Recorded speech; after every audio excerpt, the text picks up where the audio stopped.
नमस्कार दोस्तों, आप सभी का स्टडी फॉर यूपीएससी पीसीएसआर में स्वागत है। बिहार बजट आज हम लोग पढ़ेंगे लाइन बाय लाइन, इस बुक से पढ़ेंगे और अच्छे से पढ़ेंगे, जिससे हमारे एग्ज़ाम में जो क्वेश्चंस आएंगे ना वो गलत नहीं होने चाहिए। जैसे यहाँ पर देखिए, यहाँ पर क्या लिखा हुआ है, केंद्रीय कर में राज्य की हिस्सेदारी। ये 67वीं बीपीएससी का क्वेश्चन है मित्रों, है ना। ये 67th बीपीएससी का क्वेश्चन है, 46% वाला हिस्सेदारी पूछा था। ओके, इसी तरह से इस सारे बजट को हम लोग एक लाइन बाय लाइन अच्छे से पढ़ेंगे। जहाँ पर समझने की चीज़ होगी वहाँ पर समझेंगे, और आने वाले कुछ दिनों में कोशिश करूँगा कि इसके एमसीक्यू भी लाए जाएं, और कुछ तो एमसीक्यू करवा ही दें, है ना। तो चलो शुरू करते हैं। और अगर आप चैनल पर नए हैं तो चैनल को सब्सक्राइब जरूर कर लीजिए, जाके प्लेलिस्ट देखिए, बीपीएससी के लिए बहुत कुछ आपको मिलेगा। 28 फरवरी 2022 को बिहार के उप मुख्यमंत्री सह वित्त मंत्री, क्या नाम है, तारा किशोर प्रसाद ने बिहार विधानमंडल में वित्तीय वर्ष 2022-23 के लिए 2,37,691 करोड़ रुपए का बजट पेश किया। इस लाइन में कितना सारा क्वेश्चन निकला, किसने पेश किया? बिहार के उप मुख्यमंत्री और वित्त मंत्री दोनों एक ही हैं, तारा किशोर प्रसाद। डेट 28 फरवरी 2022 और वित्तीय वर्ष 2022-23 के लिए कितना रुपया? तो 2,37,691 करोड़ रुपए। डायरेक्ट बीपीएससी क्वेश्चन पूछेगा कि बिहार के बजट का आकार बताइए, तो 2,37,691 करोड़ रुपए। ओके, अगला है कि यह बजट पिछले साल के बजट से 19,000 करोड़ रुपए ज़्यादा है।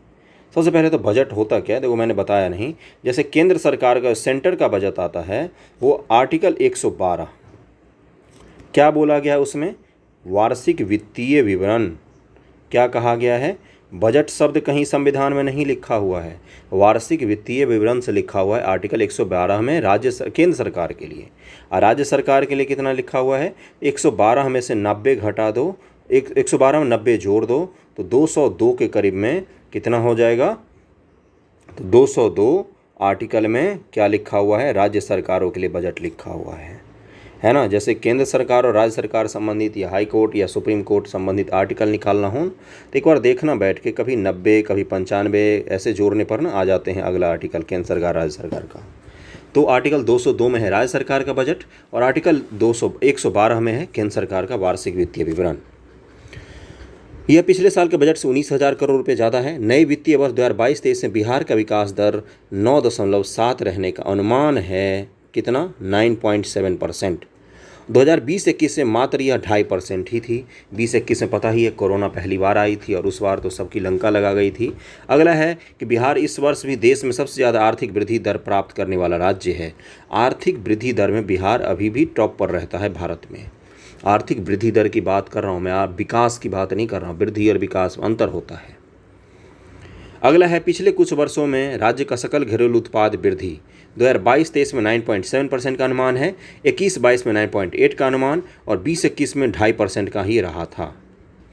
पिछले वित्तीय वर्ष से 9% बढ़ा है बजट का आकार। 19,000 करोड़ रुपए बढ़ गए हैं ना। रुपए में कितना बढ़ा है? 19,000 करोड़ रुपए। कितना पैसा होता है ये, है ना। और उसमें कितना बढ़ा है? 9% के क्रम में, परसेंटेज में बढ़ा है।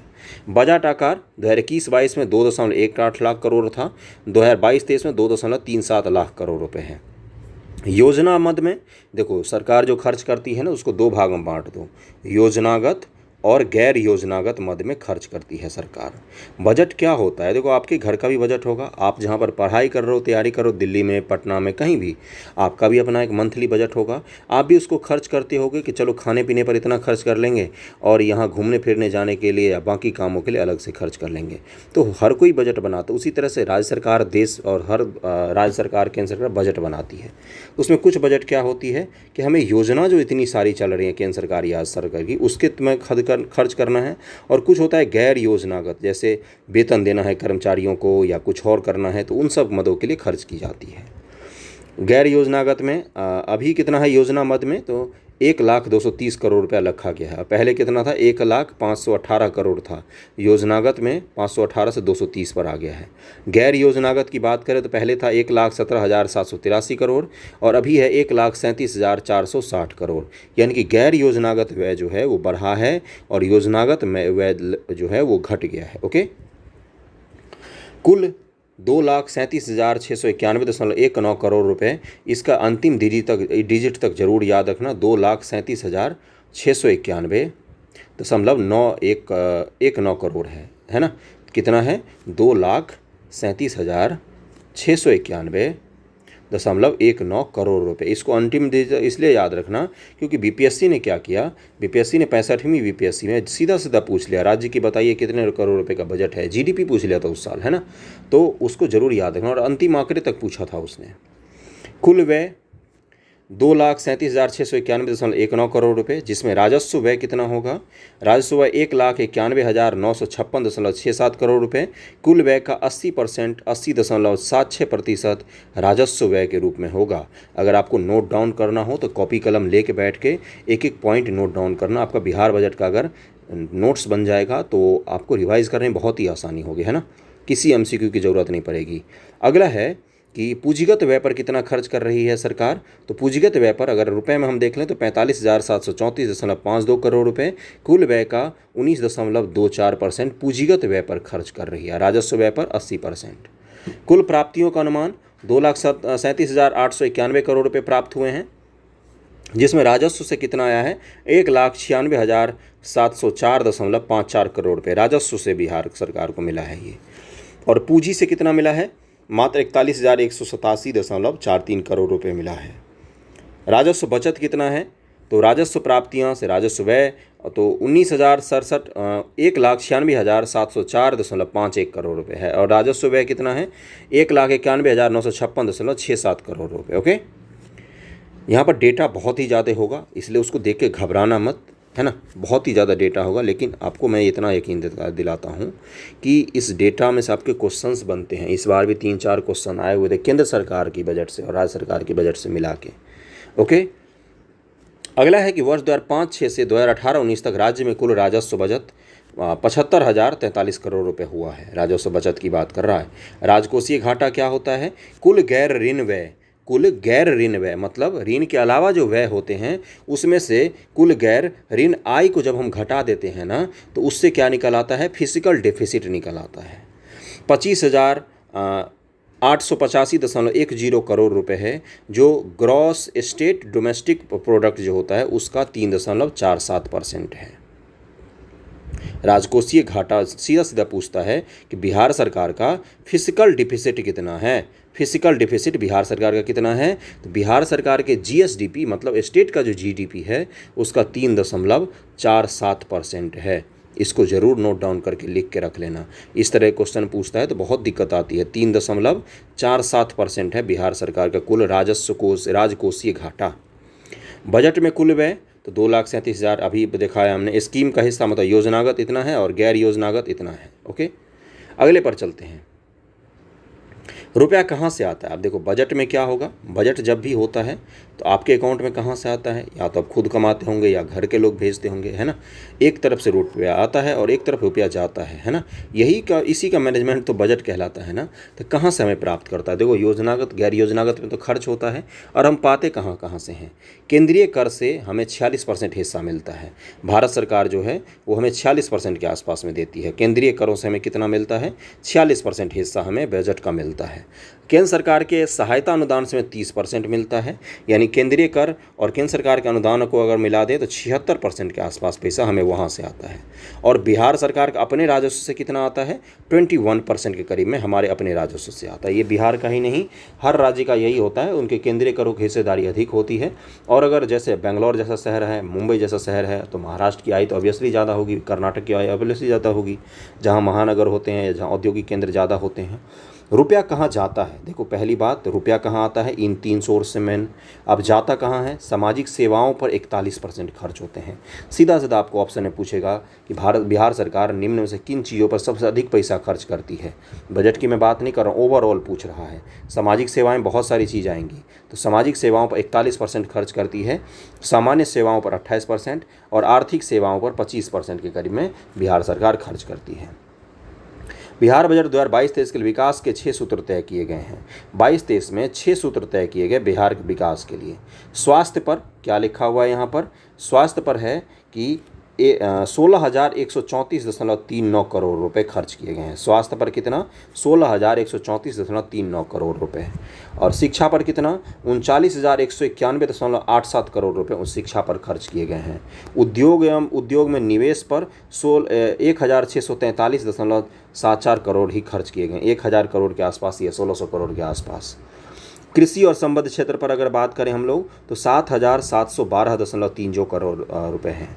आधारभूत संरचना यानी कि ग्रामीण और शहरी जो सड़कें होती हैं, पेयजल की सुविधाएं होती हैं, स्कूल होते हैं, इन सब की बात कर रहा है। आधारभूत संरचना में और कौन कौन सी चीज़ आती हैं? पार्क आती हैं, सड़कें आती हैं, है ना, और पंचायत भवन आती हैं, पेयजल के लिए जो बिछाई जाती है वो आती है ना।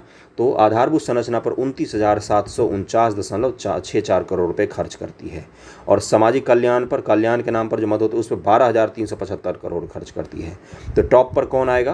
पहले पर आ जाएगा शिक्षा, दूसरे पर आ जाएगा आधारभूत संरचना, उसके बाद से तीसरे नंबर पर कौन आ जाएगा? स्वास्थ्य आ जाएगा 16,000 करोड़, चौथे नंबर पर सामाजिक कल्याण आ जाएगा, उसके बाद से पाँचवें नंबर पर कौन आ जाएगा? कृषि और संबद्ध क्षेत्र, छठे नंबर पर उद्योग आ जाएगा।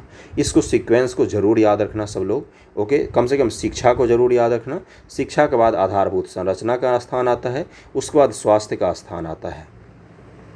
इन 6 सूत्रों के आधार पर सरकार स्कूली शिक्षा को बेहतर बनाना चाहती है, इसलिए इन 6 सूत्रों में शिक्षा और आधारभूत संरचना पर सबसे अधिक पैसा खर्चा किया गया है। इस बजट के तहत राज्य में निजी निवेश और उद्योग को बढ़ावा देने के लिए राज्य सरकार औद्योगिक प्रोत्साहन नीति, स्टार्टअप नीति इत्यादि लागू कर रही है। इथेनॉल उत्पादन नीति 2021 के तहत 151 इथेनॉल उत्पादन उद्योग स्थापित किए जा रहे हैं। आपसे बीपीएससी में सीधा सीधा क्वेश्चन पूछेगा कि इथेनॉल उत्पादन नीति 2021 के तहत कितने उत्पादन केंद्रों की स्थापना की जा रही है? तो 151, 151 रुपया दक्षिणा दिया जाता है ना। तो 151 इथेनॉल उद्योग केंद्र स्थापित किए जा रहे हैं, ओके। अगला है, और डिस्क्रिप्शन सेक्शन में मैं अपने दे देता हूँ डिटेल, आपको अगर कुछ पूछना होता है, कई सारे बच्चे मैसेज करते पूछने के लिए कुछ, तो वहाँ पर आप मुझसे पूछ सकते हो। और प्ले लिस्ट वगैरह बहुत सारे मिलेंगे। बिहार बजट इससे पहले भी हमने एक बार किया था, वो लेकिन बहुत ही शॉर्ट में था, उसको जाकर आप वीडियो देख सकते हैं। और बिहार के करंट के लिए अलग से प्ले लिस्ट होगा, बिहार स्पेशल करंट करके, वहाँ पर आपको करंट भरपार मिल जाएगा। अगला है, वित्तीय वर्ष 2020-21 में बिहार का कृषि विकास दर 3.7% रहा, वेरी इंपॉर्टेंट हमारे लिए। अगला है कि वर्ष 2021 के मई महीना में किस तूफान के कारण, यहाँ पर लिखा हुआ है किस तूफान के कारण बिहार के 16 जिलों के 102 प्रखंडों में 73,000 हेक्टेयर की फसल की क्षति हुई थी। तो यास तूफान यहाँ पर दिया हुआ क्वेश्चन के फॉर्म में, यास तूफान के कारण हमारा फसल बर्बाद हो गया था। अगला है कि बिहार बजट के अनुसार पहली बार दलहन व तेलहन बीज का मिनी किट का वितरण किस वर्ष किया गया? तो 2021 में किया गया है। वर्ष 2021 में पहली बार बिहार से 1,000 किलो शाही लीची और 500 किलो आम लंदन निर्यात किया गया है। वर्ष 2021 में 750 किलो शाही लीची दुबई भी निर्यात किया गया। बिहार के किस जिले में जैविक कॉरिडोर की स्थापना की गई? तो गंगा नदी के किनारे वाले दोनों जिले के में स्थापित किया। गंगा नदी किनारे कितने ज़िले हैं ये आपको मुझे कमेंट करके बताना है, ओके। तो शाही लीची और आम को हमें लंदन भेजा है। अब क्या होता है भेजने से, क्या लंदन भेजेंगे तो वहाँ के सब लोग क्या होगा? तो मेन प्रचार प्रसार होता है, इससे पता चलता है कि हाँ भाई शाही लीची नाम की कोई चीज़ है जो अच्छी होती है। बिहार में किसानों को जैविक प्रशिक्षण के साथ साथ जैविक खेती के प्रोत्साहन के लिए 11,500 रुपये प्रति एकड़ की सहायता प्रदान की जाती है। देखो ये क्वेश्चन हो गया। बिहार में किसानों को जैविक खेती के लिए कितना पैसा सरकार प्रोवाइड करवाती है? तो 11,500 से 11,500 जैविक खेती के लिए। अगला है कि बिहार बजट के अनुसार किस जिले में गोबर एवं फसल अवशेष देने वाले परिवार को गैस सिलेंडर उपलब्ध कराने का एक मॉडल शुरू किया गया है? तो मधुबनी जिला में शुरू किया गया है सुखेत मॉडल के तहत। प्रधानमंत्री मोदी ने इसकी चर्चा की थी मन की बात में, प्रधानमंत्री मन की बात में इसकी चर्चा की थी। बिहार बजट 2021-22 के अनुसार राज्य में कृषि अनुसंधान एवं शिक्षा के सुदृढ़ करने के उद्देश्य से किस महाविद्यालय को स्वीकृति प्रदान की गई है? तो 3 महाविद्यालय बनाए जाएंगे कृषि अनुसंधान के लिए। कृषि अभियंत्रण महाविद्यालय आरा, कृषि जैव प्रौद्योगिकी महाविद्यालय सबौर भागलपुर, कृषि व्यवसाय और प्रबंधन महाविद्यालय पटना। इन तीनों के नाम जरूर याद रखना। आरा में, सबौर भागलपुर में, पटना में 3 विश्वविद्यालय की स्थापना की जाएगी। अभी के विश्वविद्यालय तो ढंग से चल नहीं रहे हैं और महाविद्यालय 3 कॉलेज की है, सॉरी मैंने विश्वविद्यालय बोल दिया है बार बार। अभी के कॉलेज और 3 स्थापित किया जाएगा महाविद्यालय, ओके। अभी वाले में तो ग्रेजुएशन भी नहीं हो पाता ढंग से। भूमि और जल संरक्षण कार्यक्रम के तहत 7 निश्चय पार्ट 2 कार्यक्रम के अंतर्गत 30 फीट तक के 361 पक्का चेक डैम का निर्माण किया जाएगा। समझ रहे हो ना, भूमि जल संरक्षण के तहत राज्य के सभी 189 लाख पशुओं की पहचान हेतु दिसंबर 2021 में ईयर टैगिंग किया गया है। ईयर टैगिंग देखा हुआ, गाय के कान वगैरह पर नाम लिख कर उनका चिपका देते हैं। वित्तीय वर्ष 2021-22 में कितने दुग्ध सहकारी समितियों का गठन कॉम्फेड पटना द्वारा किया गया? तो 1000 दुग्ध सहकारी मिशनों का गठन किया गया है कॉम्फेड पटना द्वारा, है ना। सहकारी के तहत मतलब सरकार और प्राइवेट मिलकर 1000 लोग और सरकार मिलकर जब कोई काम होते हैं तो वही सहकारी कहलाता है। 1000 की स्थापना की गई है। बिहार बजट 2021-22 में चर्चा में रहा पोषक सुधा क्या है? तो दुग्ध चूर्ण है ये पोषक सुधा। दूध का चूर्ण होता है, दूध का पैकेट भी आता था, याद है आप लोगों को? बचपन 1 रुपये खरीद के खाते थे सब लोग। अगला है लॉकडाउन के समय आंगनवाड़ी केंद्र के बच्चों को पोषक सुधा होम डिलीवरी के रूप में उपलब्ध करवाया जाएगा। ओके, यही डिलीवरी के रूप में उपलब्ध करवाया जाएगा। वर्ष 2021 में बिहार में मत्स्य उत्पादन कुल 6.83 लाख मीट्रिक टन रहा। कितना रहा? 2020-21 की बात कर रहा है। 6.83 लाख में मत्स्य उत्पादन बिहार का स्थान भारत में कौन सा है? तो हम 4th पोजीशन पर हैं पूरे भारत में। बिहार में प्रति व्यक्ति मत्स्य की उपलब्धता कितनी है? 9.6 kg पर पर्सन के हिसाब से बिहार में मछली का उत्पादन होता है। मतलब बिहार की आबादी को बिहार के मछली उत्पादन से अगर हम डिवाइड करेंगे तो 9.6 kg के आसपास बनेगा हमारा। ओके, अगला है देसी गोवंश की रक्षा एवं संवर्धन हेतु गोवंश विकास संस्थान की स्थापना कहाँ पर की जाएगी? तो बिहार पशु विज्ञान विद्यालय पटना में, पटना वेटनरी कॉलेज जो है, बिहार पशु विज्ञान विश्वविद्यालय पटना में इसकी स्थापना की जाएगी देसी गोवंश की रक्षा के लिए। बिहार राज्य के फसल सहायता योजना पोर्टल को कंप्यूटर सोसाइटी ऑफ इंडिया के द्वारा ई गवर्नेंस के लिए अवार्ड ऑफ एक्सलेंस प्रदान किया गया है। किसको प्रदान किया गया? बिहार सरकार राज्य के फसल सहायता योजना पोर्टल को। इसको जरूर याद रखना, इस तरह के क्वेश्चन खूब पूछता है। किस जिले में कमला नदी पर बराज के निर्माण के कार्य की जानकारी बिहार बजट 2021-22 में दी गई है। तो कमला नदी कहाँ कहाँ से बहती है? तो मुख्य रूप से जयनगर के आसपास ये प्रवेश करती है। बिहार में जयनगर कहाँ है? ये मधुबनी जिला में है और वहाँ पर के नेपाल सीमा लगता है जयनगर में, है ना। जनकपुर जो लोग जाते हैं वो जयनगर के थ्रू ही जाते हैं, कुछ लोग सीतामढ़ी के होते हुए भी जाते हैं।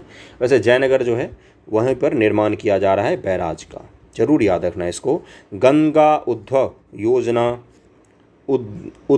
योजना लिखा हुआ है। जल जीवन हरियाली अभियान के तहत राजगीर, गया, बोधगया एवं नवादा शहरों में गंगा के पानी को पाइपलाइन के सहारे पेयजल उपलब्ध करवाई जाएगी। बहुत ही अच्छी योजना है। किस किस जिले में? राजगीर, गया, बोधगया और नवादा शहरों में, शहर लिखा है मैंने, जिला बोल दिया, गया, बोधगया, नवादा शहरों में गंगा के पानी को पाइपलाइन के सहारे पेयजल उपलब्ध करवाई जाएगी। इन जिलों के नाम जरूर याद रखना और ये किस योजना का नाम है वो भी। इस पाइपलाइन की लंबाई कुल 150.58 किलोमीटर होगी, ये तो नहीं पूछेगा आपसे। किस नदी में पूरे वर्ष जल की उपलब्धता सुनिश्चित करने हेतु बजट में 266.50 करोड़ रुपए के रबर डैम बनवाने का प्रावधान किया गया है, ताकि इस नदी में वर्ष भर पानी रह सके और लोग जो वहाँ पर जाते हैं पिंडदान करने के लिए कम से कम पिंडदान कर सकें स्नान करके। तो गया के विष्णुपद मंदिर के पास फल्गु नदी में ये व्यवस्था किया गया है, कभी नहीं भूलोगे अब।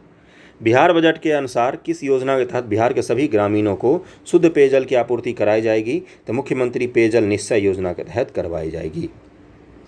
15वें वित्त आयोग की अनुशंसा। 15वें वित्त आयोग का अध्यक्ष कौन है, ये आपको मुझे बताना है। वित्तीय वर्ष 2021-22 से वित्तीय वर्ष 25-26 तक बिहार राज्य के त्रिस्तरीय पंचायत से, अपने यहाँ कौन से स्तरीय है? 3 स्तर का पंचायत है अपने यहाँ।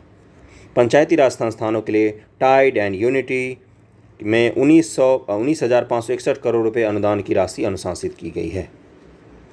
अगला है कि वित्तीय वर्ष 2021-22 से वित्तीय वर्ष 25-26 तक के लिए पंचायती राज विभाग को स्वास्थ्य प्रक्षेत्र हेल्थ सेक्टर में कुल 4,802.88 करोड़ रुपये अनुशंसित है। बिहार में वर्तमान में 6ठम राज्य वित्त आयोग कार्यरत है। बिहार के वर्तमान में कौन सा है? तो 6ठम राज्य वित्त आयोग कार्य कर। राज्य का भी वित्त आयोग होता है बंधुओं, और केंद्र का 15वां है। बिहार के पंचायत आम चुनाव में 2021 में पहली बार बायोमेट्रिक्स प्रणाली की व्यवस्था की गई है। कब की गई है? तो 2021 ईस्वी में की गई है। मनरेगा के तहत महात्मा गांधी ग्रामीण रोजगार योजना के तहत 2021-22 के लिए बिहार में 20 करोड़ मानव दिवस सृजन किया गया है। मतलब बहुत सारे लोगों को नौकरी मिलेगी, जिसमें जनवरी 2022 तक 12.01 करोड़ मानव दिवस सृजित हुआ। इसमें महिलाओं की भागीदारी 54% के आसपास रही है। क्या आपको याद रखनी चाहिए? मेरे हिसाब से नहीं रखनी चाहिए, नहीं पूछेगा।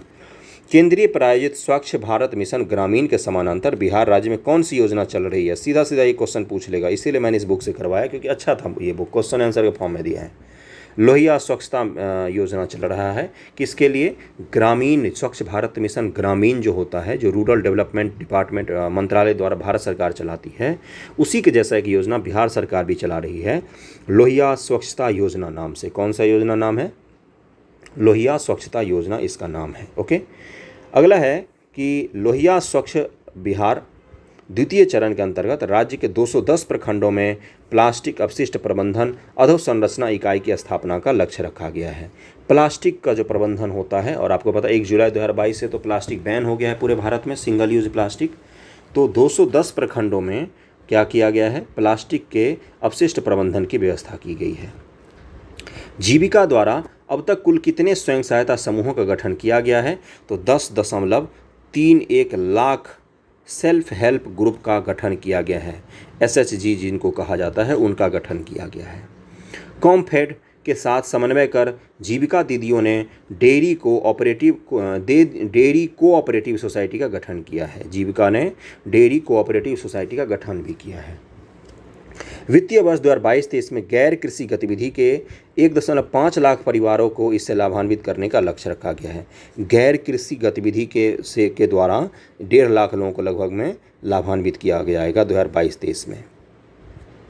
बिहार बजट 2022-23 के अनुसार जीविका दीदियों द्वारा दीदी की रसोई का संचालन किस विभाग से सहयोग से करवाया जा रहा है? तो स्वास्थ्य विभाग के सहयोग से करवाया जा रहा है। ओके, अगला है कि वित्तीय वर्ष 21-22 में स्वास्थ्य विभाग के सहयोग से कुल 51 दीदी की रसोई को खोला गया और वित्तीय वर्ष 2022-23 में 9 और दीदी की रसोई खोलने का लक्ष्य रखा गया। इसको नहीं याद रखना है। ओके बंधुओं, अगला है कि बिहार बजट के अनुसार ग्रामीण युवाओं को रोजगार उपलब्ध कराने के लिए दीन दयाल उपाध्याय ग्रामीण कौशल योजना का क्रियान्वयन किसके द्वारा किया जा रहा है? तो जीविका के द्वारा ही किया जा रहा है। जीविका आप सबको पता होगा, KVC नैनो से जो हमने योजनाएं पढ़ी हैं उसमें मैंने बताया हुआ है।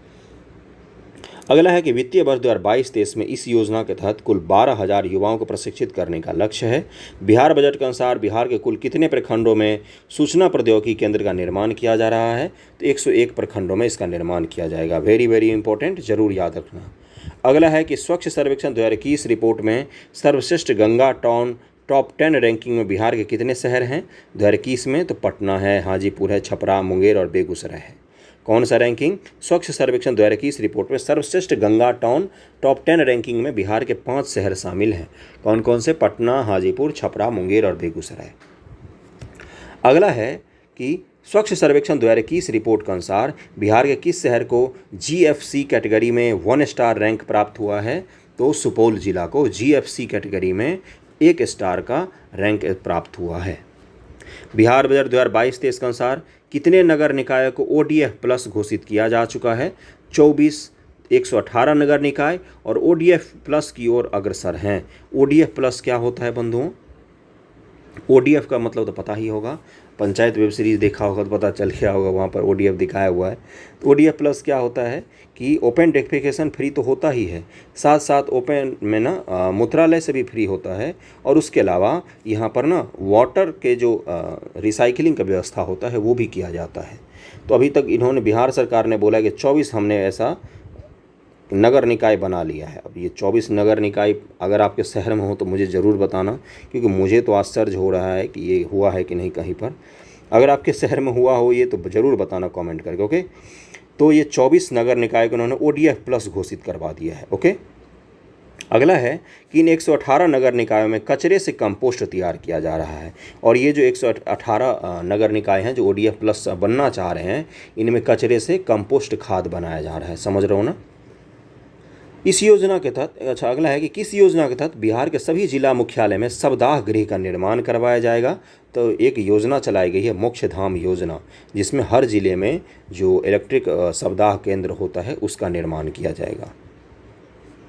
अगला है कि बिहार के सभी 142 नगर निकायों में सम्राट अशोक भवन का निर्माण करवाया जाएगा। सभी 142 नगर निकाय में अटल नवीनीकरण और शहरी परिवर्तन मिशन यानी कि अमृत योजना जो चलती है भारत सरकार की योजना, बिहार के किस नगर निगम में कार्यान्वित की जाएगी?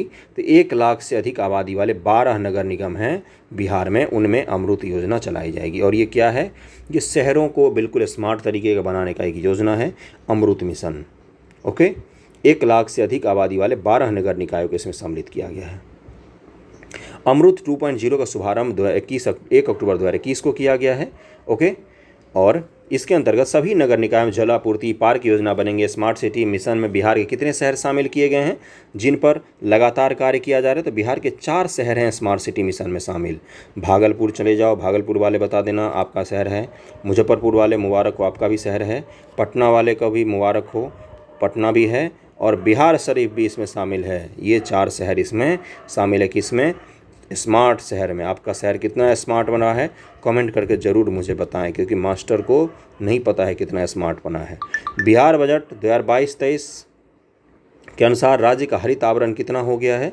तो 15% के आसपास लगभग में इन्होंने बोला है बिहार बजट 2022-23 के हिसाब से। ओके, कि जल जीवन हरियाली अभियान के अंतर्गत वर्ष 2021-22 में कुल कितने करोड़ पौधे के रोपने का लक्ष्य निर्धारित किया गया है? तो 5 करोड़ कुल पौधे लगाए जाएंगे।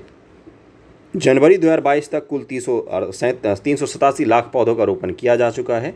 बिहार बजट के अनुसार मुख्यमंत्री निजी पौधशाला योजना के अंतर्गत एवं कुल कितना पौधा इकाई स्थापित किया गया है? 365। 210 जो है वो जीविका दीदी वगैरह लगाएंगी और 151 इकाइयाँ कृषक खुद से लगाएंगे। ओके, मुख्यमंत्री निजी पौधशाला योजना कार्यक्रम के तहत।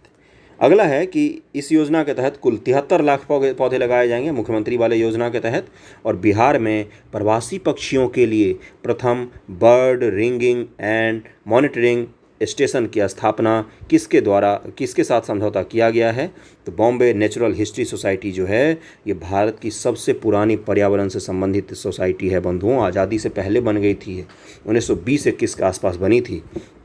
इसने बिहार सरकार के साथ समझौता किया है कि हम बिहार में प्रवासी पक्षी जो आते हैं कहाँ कहाँ पर आते हैं, जैसे कुशेश्वर जो है दरभंगा में कुशेश्वर स्थान झील, कुशेश्वर स्थान, यहाँ पर प्रवासी पक्षी आते हैं। साइबेरियन क्रेन रूस से उड़ के आते हैं, है ना। इसी तरह से और भी जहाँ पर आते हैं, जैसे सलीम अली है वैशाली में, तो वहाँ पर भी आते हैं। तो उन सब का क्या किया जाएगा?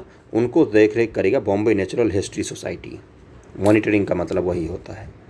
बिहार बजट 2022-23 के अनुसार बिहार में पहली बार पक्षी महोत्सव का आयोजन भागलपुर जिले में किया गया। आपके लिए करंट अफेयर का क्वेश्चन, वीवीआई क्वेश्चन। पक्षी महोत्सव भागलपुर जिले में।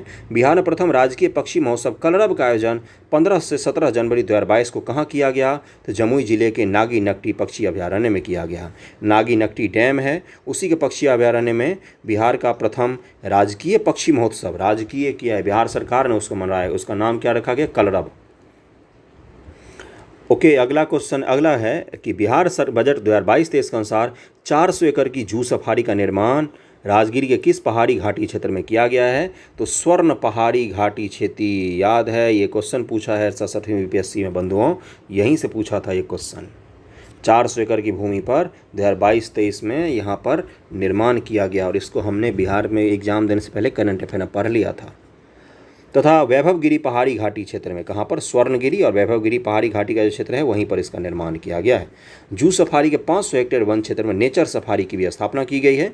बहुत ही खूबसूरत है, यूट्यूब पर सर्च करके ज़रूर देखना। नेचर सफारी में कितने मीटर के ग्लास सस्पेंशन ब्रिज लगाया गया है? फंस जाता है कभी कभी, तो 40 मीटर के करीब में लंबा सस्पेंशन ब्रिज है जो ग्लास का ब्रिज है बिहार में। ओके, आप लोग गए होंगे घूमने, बहुत ही अच्छी जगह है, मैं तो नहीं गया हूँ। वर्ष 2020 से बिहार का पहला और देश का 38वां रामसर साइट कौन सा? तो कांवरताल बेगूसराय को घोषित किया गया है। कांवरताल बेगूसराय। अगला है कि बजट 2022-23 संस्कार वित्तीय वर्ष 2021-22 में 2 नई योजना मुख्यमंत्री युवा उद्यमी योजना। कौन कौन सी? युवा को उद्यमी बनाना है। और मुख्यमंत्री महिला उद्यमी योजना, महिलाओं को अलग क्यों करते हो? महिलाएं भी तो युवा होती हैं। तो मुख्यमंत्री 2 योजनाएं, चलो एक पुरुषों युवा उद्यमी हो गया, एक मुख्यमंत्री महिला उद्यमी योजना को 18 जून 2021 से शुरू किया गया है। 18 जून 2021 से शुरू किया गया है इन 2 योजनाओं को। अस्थायी और वैकल्पिक ईंधन को प्रोत्साहित करने, जीवाश्म ईंधन तेल के आयात को कम करने के उद्देश्य से बिहार सरकार ने इथेनॉल उत्पादन प्रोत्साहन नीति को 17 मार्च 2021 से लागू किया है। बिहार बीपीएससी में डेट खूब पूछे जाते हैं, 17 मार्च 2021। इथेनॉल नीति। बिहार के किस जिले में इंटीग्रेटेड मैन्युफैक्चरिंग क्लस्टर की स्थापना किया गया जाएगा। तो गया जिले में डोभी अंचल में इसकी स्थापना किया जाएगा, इंटीग्रेटेड मैन्युफैक्चरिंग क्लस्टर स्थापित किया जाएगा। अगला है कि बिहार अंतर्राष्ट्रीय व्यापार मेला 2021, बिहार की तरफ से बिहार उद्योग विभाग भागीदारी की और उद्योग विभाग बिहार के इस मेले को में स्वर्ण पदक से नवाजा गया है उद्योग विभाग को। ओके, भारतीय अंतर्राष्ट्रीय व्यापार मेला 2021 में बिहार सरकार को स्वर्ण पदक से नवाजा गया है। मुबारक हो आप सभी को। बिहार बजट के अनुसार खादी मॉल पटना की तर्ज पर मुजफ्फरपुर एवं राज्य के अन्य शहरों में भी खादी मॉल का निर्माण किया जाएगा। यहाँ पर ब्लर हो गया है थोड़ा सा, मैं पढ़ देता हूँ अच्छे से। मेरे शहर में भी बना रहे हैं, ये दरभंगा में भी बना रहे हैं। बोला इन्होंने कि दरभंगा में भी हम वो मॉल बनाएंगे, खादी मॉल, बहुत ही सुंदर होता है। दिल्ली में भी है, सीपी के आसपास अगर आप गए होगे तो देखा होगा। बीटेक व एमटेक के कोर्स प्रारंभ करने हेतु इंस्टीट्यूट ऑफ पेट्रोकेमिकल टेक्नोलॉजी की स्थापना बिहटा में की जाएगी। बहुत ही बेहतरीन इनिशिएटिव है ये, है ना। कहाँ पर? पेट्रोकेमिकल इंस्टीट्यूट की स्थापना, टेक्नोलॉजी की स्थापना कहाँ पर? बिहटा में की जाएगी, पटना में। Central institute of petrochemicals engineers and technology CIPET के सहयोग से, मुख्यालय इसका चेन्नई में है। सीपेट का मुख्यालय कहाँ पर है? चेन्नई में है। तो पटना के बिहटा में स्थापना की जाएगी आईपीटी की। प्रधानमंत्री मातृ वंदना योजना के अंतर्गत बिहार के गर्भवती धात्री महिलाओं को कितनी राशि भुगतान की जाती है? तो 5,000 रुपये 3 किस्तों में दी जाती है। परवरिश योजना के तहत 0 से 18 वर्ष के बच्चों को कितनी राशि आर्थिक सहायता दी जाती है? तो 1,000 रुपये पर माह दी जाती है बच्चों को। मुख्यमंत्री SC/ST छात्रावास अनुदान योजना के तहत कितना रुपया प्रति माह SC/ST छात्रों को छात्रावास अनुदान के लिए दिया जाता है? 21,000 रुपये दिया जाता है। पता नहीं 1,000 रुपये में कैसे छात्रावास मिल जाता है बच्चों को। मद्य निषेध लागू होने के बाद वैसे लोग जो शराब व्यवसाय के जीवन यापन कर रहे थे, उनके लिए भी सरकार ने योजना ला दी। अब क्या चाहिए भाई बताओ। सतत जीविकोपार्जन योजना जो है, जो लोग शराब के बिजनेस से जुड़े हुए थे उनके लिए लाया गया है। इस योजना के अंतर्गत 60,000 रुपये से 1 लाख रुपये तक की आपको मदद दी जाएगी। आप वहाँ से लीजिए और शराब का बिजनेस छोड़ दीजिए। राज्यों के नागरिक के आर्थिक, सामाजिक, शैक्षणिक हितों को ध्यान में रखते हुए सरकार द्वारा राज्य में 1 अप्रैल 2016 से देसी शराब और 5 अप्रैल 2016 से विदेशी शराब पर भी प्रतिबंध लागू कर दिया गया है। क्या आपको लगता है ये प्रतिबंध सही है या गलत है ना? देखो, इसके 2 फैक्टर हो सकते हैं, सही है, गलत है। आप सभी के अलग अलग मत होंगे, मैं उस मत पर नहीं जाना चाहता। क्या ये लेकिन सच में लागू है? अगला है कि यदि कोई तिपहिया वाहन, कभी कभी क्वेश्चन के साथ छोड़ देना चाहिए ना, टैक्सी महिलाओं के नाम पर निबंधित होता है। देखो, 3 पहिया वाहन जैसे जो ई रिक्शा आती है या जो ऑटो आती है उसकी बात कर रहा है। तिपहिया वाहन यदि किसी महिला के नाम पर रजिस्टर्ड है तो उसका चालान स्वयं उस महिला या अन्य महिला के द्वारा किया जाता है। तो उसके लिए वाहन कर में कितने पैसा छूट दी जाएगी? तो 100%। यदि वो महिला है ना, वो खुद चलाती है या कोई और महिला चलाती है, महिला द्वारा रजिस्टर्ड ही करवाया गया है, तो उस पर 100% आपको छूट दी जाएगी कर पर। वाहन के लिए कर जो लगता है ना उस पर। ई रिक्शा, ई कार्ट के परिचालन को बढ़ावा देने हेतु बैटरी चालित यान, इलेक्ट्रिक वाहन को किसी भी व्यक्ति के लिए कुल कर में कितने प्रतिशत की छूट दी जा रही है? तो 50% की छूट दी जा रही है। बिहार बजट 2022-23 के अनुसार वैसे प्रखंड जहां वाहन प्रदूषण जांच केंद्र स्थापित नहीं है, उन प्रखंड हेतु वाहन प्रदूषण जांच केंद्र प्रोत्साहन योजना भी लाई गई है। अगला है कि इस योजना के अंतर्गत प्रदूषण जांच केंद्र के उपयोग में लाने वाले उपकरण के लिए 50% तक की राशि सरकार देगी। हमें क्या इसको याद रखना है? बिल्कुल भी नहीं। बजट 2022-23 के तहत राज्य में सड़क दुर्घटनाओं में मृतकों के आश्रितों को 5 लाख रुपए और गंभीर रूप से घायल वाले को 50,000 रुपये तत्काल अंतरिम मुआवजा देने का प्रावधान किया गया है। बिहार स्वच्छ ईंधन योजना 2019 के अंतर्गत पटना नगर निगम क्षेत्र, दानापुर, खगौल और फुलवारी शरीफ नगर परिषद क्षेत्र की सीमा में डीजल चलित तिपहिया वाहनों के परिचालन को कब से प्रतिबंधित करने का फैसला लिया गया है? 31 मार्च 2022 से पटना नगर निगम क्षेत्र तथा दानापुर, खगौल और फुलवारी शरीफ में आपको डीजल चलित तिपहिया वाहन नहीं मिलेंगे। वहाँ पर CNG वगैरह सब का हो सकता है, पेट्रोल वगैरह का। तो पटना में जो लोग रहते हैं उनको पता होगा। अगला है कि बिहार बजट के अनुसार समग्र शिक्षा के अंतर्गत और 31 मार्च 2022 से बैन हो जाएगा। अगर आप आगरा गए होंगे तो ताजमहल के आसपास सिर्फ और सिर्फ इलेक्ट्रिक गाड़ियों को ही अलाउ करती है सरकार, तो उसी तरह का कुछ है वहाँ भी। बिहार बजट के अनुसार समग्र शिक्षा के अंतर्गत अब पूर्व बालपन शिक्षा से लेकर 12वीं कक्षा तक की शिक्षा को आच्छादित किया जाएगा। बिहार बजट के समग्र शिक्षा में अब 12वीं कक्षा तक की शिक्षा को शामिल कर दिया गया है।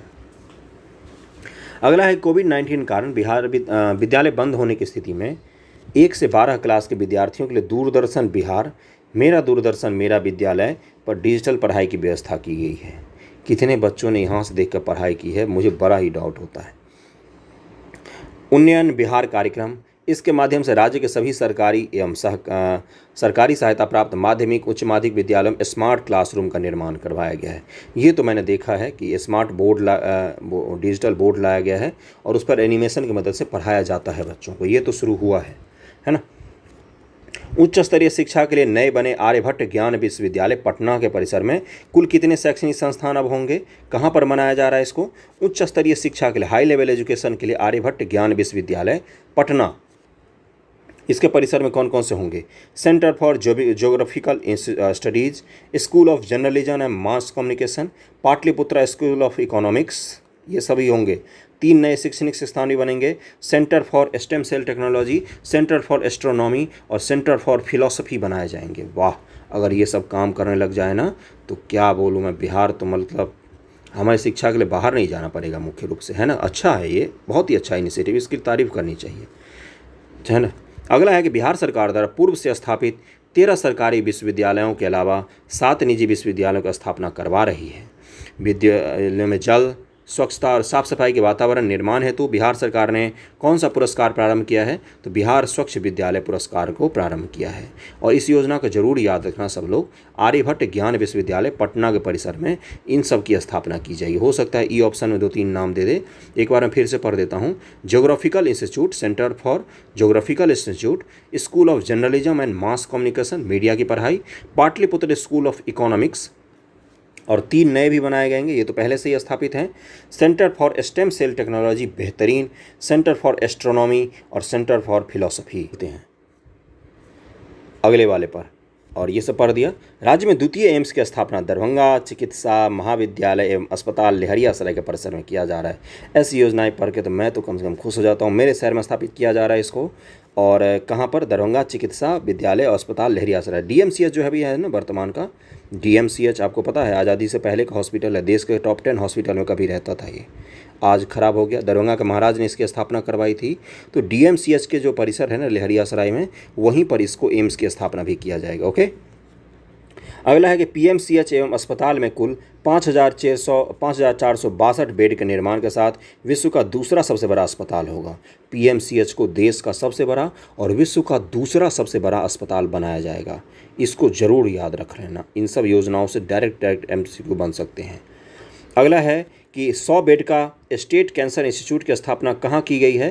तो इंदिरा गांधी आयुर्विज्ञान संस्थान जो पटना में है वहीं पर किया जा रहा है। 100 बेड का सेंटर फॉर कैंसर इंस्टीट्यूट के लिए, है ना, स्टेट कैंसर इंस्टीट्यूट की स्थापना बेहतरीन है।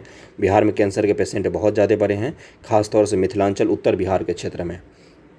वहाँ के पानी में आर्सेनिक पाया जा रहा है, इसलिए वहाँ पर बहुत ज़्यादा इसके केस बढ़ गए हैं। यूनिवर्सल इम्यूनाइजेशन प्रोग्राम के अंतर्गत कितने नए जानलेवा बीमारियों के टीके निःशुल्क सरकारी स्वास्थ्य सेवाओं एवं आंगनबाड़ी केंद्रों में दिए जाएंगे? तो 12 बीमारियाँ हैं जिनके टीके उपलब्ध करवाए जाएंगे आंगनबाड़ी केंद्र सब पर। बिहार बजट 2022-23 के अनुसार वित्तीय वर्ष 21-22 में कितने किलोमीटर राष्ट्रीय उच्च परिपथ एनएच का निर्माण किया गया है? 191.65 किलोमीटर के लगभग में एनएच का निर्माण किया गया है। यहाँ से आपके लिए डेटा शुरू हो गया, 191.65 किलोमीटर। जरूर याद रखना इसको, कहीं पर भी नोट डाउन करके जरूर रख लेना, है ना, या स्क्रीनशॉट, जैसे भी आपको जो करना हो। अगला है कि बिहार बजट के अनुसार पटना को जाम से मुक्ति कराने के लिए कहाँ पर डबल डेकर फ्लाईओवर के निर्माण की स्वीकृति दी गई है? तो कारगिल चौक से पटना साइंस कॉलेज तक जाएगा। पटना वाले बेहतर रूप से जानते होंगे। ओके, तो कारगिल चौक से पटना साइंस कॉलेज तक के लिए डबल डेकर फ्लाईओवर बनाया जाएगा। ओके बंधुओं, अगला है कि बजट 2022-23 के अनुसार वित्तीय वर्ष 21-22 में प्रधानमंत्री ग्राम सड़क योजना 1 के अंतर्गत 181.288 किलोमीटर और प्रधानमंत्री ग्राम सड़क योजना 2 के तहत 740 किलोमीटर अर्थात कुल 921.306 किलोमीटर पथ निर्माण के कार्य को पूरा किया जा चुका है ना, 2021-22 ईस्वी में। बजट में ये चीज़ बोला गया है, इसलिए ज़रूर ध्यान में रखना इसको। अगला है बिहार बजट। 2-3 बार देखोगे ना वीडियो तो आपको पूरा याद हो जाएगा। बिहार बजट 2022-23 के अनुसार 2030 तक एसडीजी के निर्धारित 17 लक्ष्यों में से कितने लक्ष्यों को बिहार 2020-21 में ही प्राप्त कर लेगा? तो सस्टेनेबल डेवलपमेंट गोल के जो 17 लक्ष्य हैं और 169 उपलक्ष्य हैं यूएन के द्वारा जो लागू किया गया है 2015 से 2030 के लिए, उसके 17 में से 9 लक्ष्यों को बिहार सरकार पहले ही पार कर लेगी। बहुत अद्भुत अद्भुत। अगला है कि बिहार बजट 2022-23 के अनुसार संकल्प योजना के अंतर्गत बिहार राज्य प्रवासी मजदूर के लिए माइग्रेशन कंसल्टिंग और कम रजिस्ट्रेशन सेंटर MCRC स्थापित किया जा रहा है ना। यहाँ पर कंसल्ट भी कर सकते हो और रजिस्ट्रेशन भी आपका हो जाएगा माइग्रेशन का, तो उसके लिए सेंटर की स्थापित की जा रही है।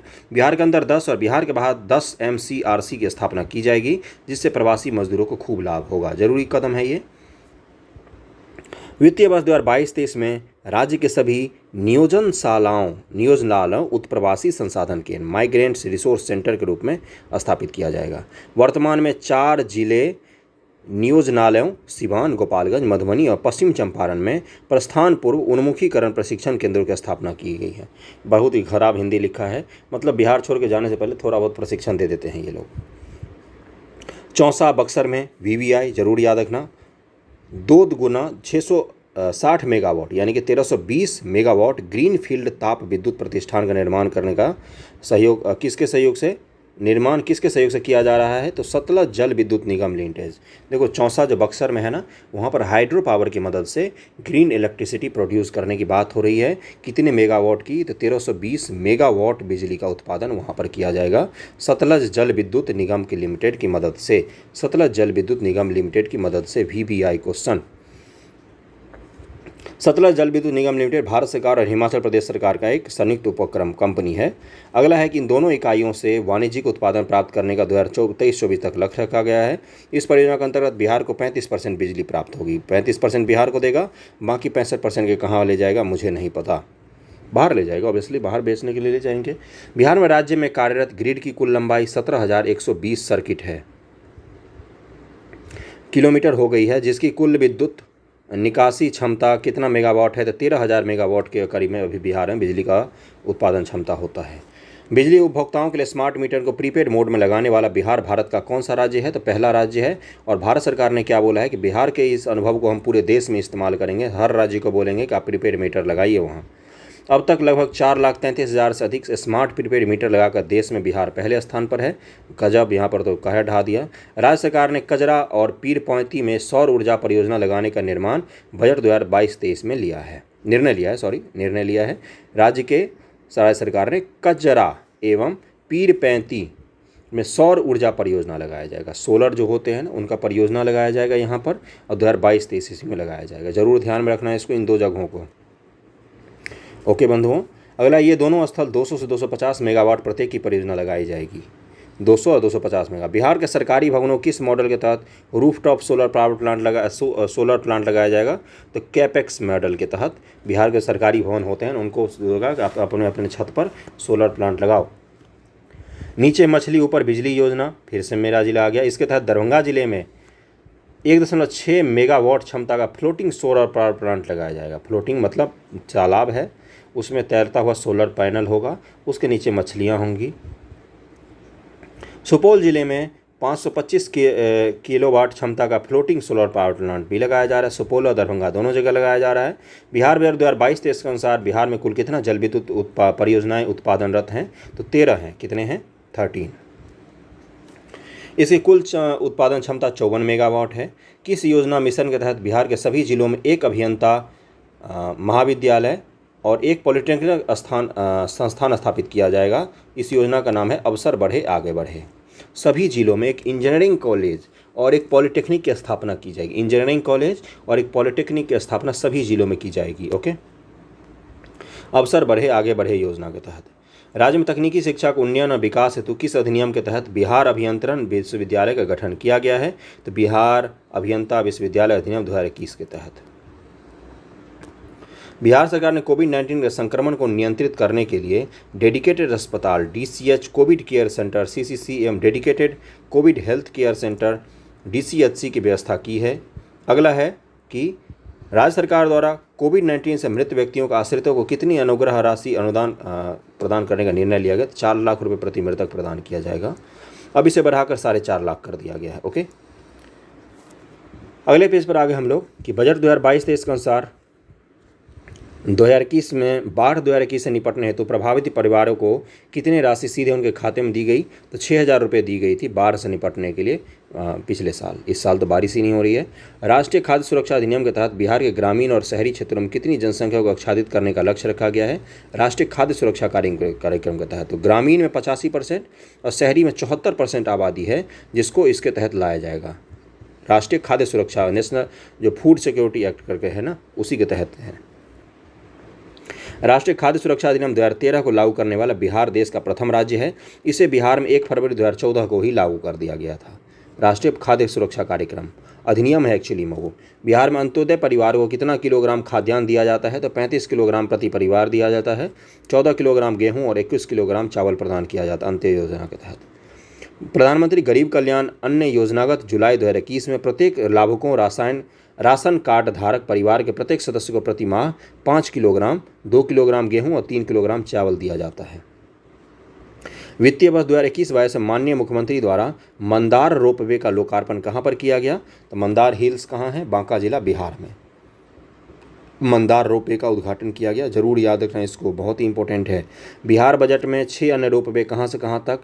प्रेतशिला पर्वत गया, डुंगेश्वरी पर्वत गया, ब्रह्मयोनी पर्वत गया, वानावर पर्वत जहानाबाद, मुंडेश्वरी पर्वत कैमूर और रोहतासगढ़ पर्वत रोहतास। यहाँ पर 6 अलग अलग रोपवे स्थापित किए जाए। बिहार बजट 2022-23 के अनुसार गया जिले के डुंगेश्वरी पर्वत, भगवान बुद्ध और फल्गु नदी में भगवान विष्णु की विशालकाय मूर्ति का स्थापन किया जाएगा। भगवान विष्णु की बहुत बड़ी मूर्ति बनाई जाएगी। इन 6 का नाम जरूर याद रखना बंधुओं, आप लोगों से पूछ सकता है। बिहार के किस जिले में 72 एकड़ भूमि पर लैंड बैंक निर्मित किया जाएगा? तो गया जिले में 72 एकड़ भूमि पर लैंड बैंक निर्मित किया जाएगा। उद्देश्य क्या है? बोध गया के समृद्ध विकास हेतु। अगला है कि जनता के दरबार में मुख्यमंत्री कार्यक्रम का आयोजन पटना में कब किया गया? तो प्रत्येक माह के प्रथम, द्वितीय और तृतीय सोमवार को मुख्यमंत्री अपना दरबार लगाते हैं। आप लोग भी जा सकते हैं अगर कोई दिक्कत हो तो। बिहार बजट 2022-23 में वर्णित समेकित वित्तीय प्रबंधन प्रणाली को कब लागू किया गया? तो 1 अप्रैल 2019 से लागू किया गया है। CFMS वित्तीय प्रबंधन हेतु राज्य सरकार के महत्वाकांक्षी परियोजनाएं। इस परियोजना के माध्यम से राज्य को संपूर्ण वित्तीय कार्य ऑनलाइन और पेपरलेस हो जाएगा। इसका मुख्य उद्देश्य क्या है? तो राज्य सरकार के हर काम को ऑनलाइन फॉर्मेट में ले आना। CFMS 2.0 को वित्तीय वर्ष 2022-23 में चरणबद्ध तरीके से लागू करने की योजना है। अगले पर चलते हैं यहाँ पर, और हम अंतिम की तरफ बढ़ चुके हैं। बिहार बजट 2022-23 के तहत महत्वपूर्ण घोषणाएं। IT रोड मैप के तहत बिहार में बनेंगे पटना के बंदर बगीचा और डाक बंगला चौराहा पर IT टावर बनाया जाएगा। डाक बंगला चौराहा मैं गया हुआ, यहाँ पर ये स्टेशन के करीब में है। यहाँ पर एक साउथ इंडियन रेस्टोरेंट बहुत ही खूबसूरत है, तो वहीं पर मैं गया हुआ हूँ। अच्छा है वो, एक ही जगह मैं पटना में गया ही हुआ हूँ, स्टेशन और डाक बंगला चौराहा। अगला है कि बेहटा में IT पार्क बनाया जाएगा, राजगीर में भी IT पार्क बनाया जाएगा। तो छोड़ो, खैर यहाँ पर आते वापस। IT रोड मैप के तहत बिहार में कहाँ कहाँ? पटना के बंदर बगीचा और डाक बंगला चौराहे पर IT टावर बनाया जाएगा एक, और बिहटा में भी IT पार्क बनाया जाएगा, और राजगीर में भी IT सिटी बनाया जाएगा। जरूर इसको याद रखना, या अगले एग्जाम में आपको क्वेश्चन बन सकता है यहाँ से। बिहार के सभी जिले में बनेंगे मेगा स्किन सेंटर बनाया जाएगा। वृद्धाश्रम जिला मुख्यालय में, सप्ताह गृह जिला मुख्यालय में, मॉडल +2 हाई स्कूल बनाया जाएगा जिला मुख्यालय में, महिला औद्योगिक प्रशिक्षण संस्थान जिला मुख्यालय में बनाया जाएगा। सभी जिले में बनाया जाएगा इसको। सभी नगर निकाय में जलापूर्ति पार्क योजना और सम्राट अशोक भवन भी बनाया जाएगा। अगला है राष्ट्रीय स्तर पर कृषिगत उत्पादन बिहार का स्थान। उसके बाद ये वीडियो खत्म हो जाएगा। मक्का उत्पादन हमारा तीसरा स्थान है पूरे देश में। सब्जी उत्पादन में तीसरा स्थान है। फल उत्पादन में छठा है। फल उत्पादन टॉप पर कौन सा राज्य है? तो आंध्र प्रदेश है फल उत्पादन टॉप पर। सब्जी उत्पादन में उत्तर प्रदेश है टॉप पर। गेहूं उत्पादन में भी छठे हैं हम। धान उत्पादन में छठा। लीची में प्रथम आते हैं। मखान उत्पादन में प्रथम स्थान आता है हमारा। जूट और मेस्ता उत्पादन में दूसरे नंबर पर आते हैं। जूट के उत्पादन में पश्चिम बंगाल प्रथम स्थान पर आता है। सूरजमुखी के उत्पादन में तीसरा स्थान है हमारा। आम के उत्पादन में तीसरा स्थान है। कद्दू और लौकी के उत्पादन प्रथम स्थान है अपना। फूल गोभी के उत्पादन में तीसरा स्थान है। भिंडी के उत्पादन में तीसरा है। आलू में तीसरा है। मशरूम में भी तीसरा है। और मत्स्य में चौथा स्थान है हमारा। 4th पोजीशन है मछली के उत्पादन में। तो यहाँ तक बिहार का बजट खत्म हो गया। अगला टॉपिक आ गया, अगले दिन पढ़ाएंगे हम इसको। 7 निश्चय पार्ट 1 और पार्ट 2 को अच्छे से कंप्लीट करेंगे। ओके, वहाँ से क्वेश्चंस काफ़ी बनते हैं। तो इसमें क्वेश्चन और आंसर के फॉर्मेट में बिहार बजट दिया हुआ था। पूरे इसको 2 से 3 बार ज़रूर देखना, मैं कम से कम रिक्वेस्ट करूँगा आप लोग से। इस 2 पेज को तो ज़रूर देखना, पहले वाले पेज को गौर से देखना, इस सब को, है ना। यहाँ से आपके डेटा वाले क्वेश्चंस खूब बनेंगे। कंटिन्यूअस 49-50 मिनट से मैं बोल रहा हूँ। ओके, वीडियो जैसा भी लगा हो कमेंट करके बताना। अगर हेल्पफुल हुआ हो तो आगे वाले दिनों में मैं इसके MCQ भी कोशिश करूँगा कि करवा दूँ, है ना। Thank you so much.